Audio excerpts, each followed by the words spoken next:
Have you ever stopped to think about what could happen when a person who holds all the power, all the money, and every bit of respect decides to walk into a spot where nobody has any idea who he really is? Picture this. Before I dive into it, tell me where you're listening from. It helps to know someone out there gets it. A billionaire CEO who owns a popular chain of upscale restaurants quietly enters one of his own places, dressed like any ordinary customer, completely unnoticed. He just wants to see the real story unfolding behind the nice exterior. That's exactly what took place one evening, and what he found that night ended up changing his own life and the life of a young waitress who felt like the world had given up on her. And before I share the rest of what happened, go ahead and hit that like button and subscribe right now, because this story is going to stay with you long after it's over. It was late in the evening, the time when the busy city sounds fade away and the restaurant fills with the soft noise of glasses touching and quiet talks. Richard Bennett was 44 years old, with strong features that usually drew attention in the business world, but tonight he had left his expensive suits and dress shoes at home. Instead, he wore a simple navy hoodie, faded jeans, and comfortable sneakers. To everyone around him, he looked like a regular guy ending his workday, not the man who had created Oakwood Grill and turned it into one of the most loved restaurant groups in the country. He wasn't there to be noticed. He was there to experience his own business exactly as his customers and staff did every day. He stepped through the door into the warm lights, breathing in the fresh smell of rosemary bread and steaks cooking on the grill, while soft jazz played gently in the background. On his left, a young couple was laughing together over plates of pasta.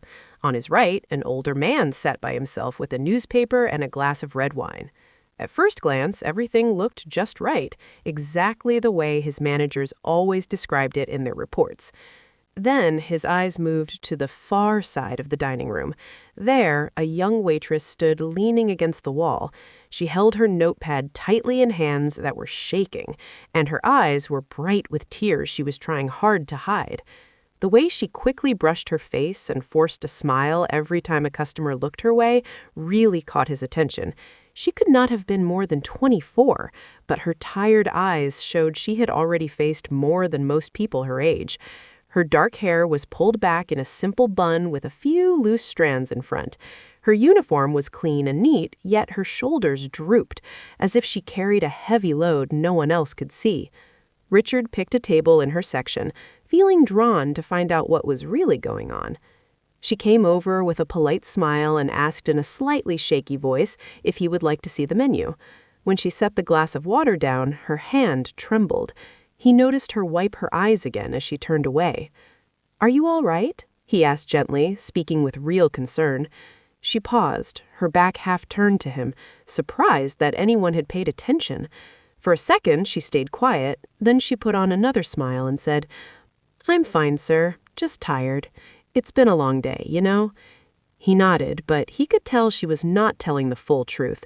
This was more than simple tiredness. He ordered a simple meal of grilled salmon with vegetables. As he watched her move from table to table, she stayed polite and kept trying, but he could see the strain at the edges of her work. When she brought his food back, her eyes looked even redder. This time, her voice cracked a little as she asked if everything was okay with his order. He leaned forward and said quietly, "Sometimes it's all right to not be okay." Those few words seemed to open a door inside her. She placed the plate down carefully, then covered her mouth as a tear ran down her cheek. She whispered that she was sorry and hurried toward the back hallway, out of sight from the dining room. Richard sat there with a heavy feeling in his chest. This was not the kind of issue that showed up in reports or five-star reviews. This was real life, the human side of his business, the people who worked hard every day, often while carrying private struggles to keep everything running smoothly. After a few minutes, he got up and walked toward the hallway where she had gone, paying no attention to the curious looks from other guests. He found her near the employee lockers, sitting on the floor with her arms wrapped around her knees, trying to keep her crying quiet. For a moment, he simply stood there, not as the boss, not as a wealthy businessman, but as one person seeing another person break down. Then he moved closer and knelt a little so his voice would not feel too strong. I didn't mean to bother you, but I just couldn't walk away. You look like you're carrying a lot by yourself. Sometimes talking about it, even to someone you don't know, can help. She hesitated, then spoke in a low voice. I'm sorry. It's just that everything feels like it's falling apart. My mom is in the hospital, the bills keep adding up, and every shift I'm here, I feel like I'm letting everyone down at work and at home. Tonight I got a call that she might need another surgery, and I have no idea how I'll ever pay for it. I tried to hold it together out there, but... Her voice broke again, and fresh tears came down her cheeks. Richard felt a lump in his chest. This was not just one of his employees. This was a real person whose whole world was coming apart, while she still showed up in her uniform and tried to serve others with a smile. He wanted to tell her then and there who he was, that she was talking to the man who could fix everything for her with one decision. But something held him back. Maybe it was the honesty of her pain. Maybe he didn't want his help to feel like a business deal instead of real kindness.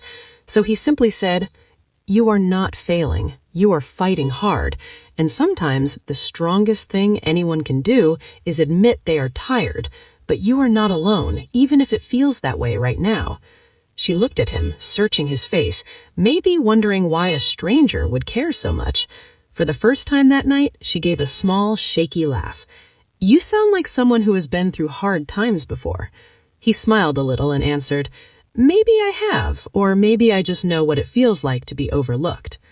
In that moment, she did not see a CEO or a customer. She saw only a man who cared.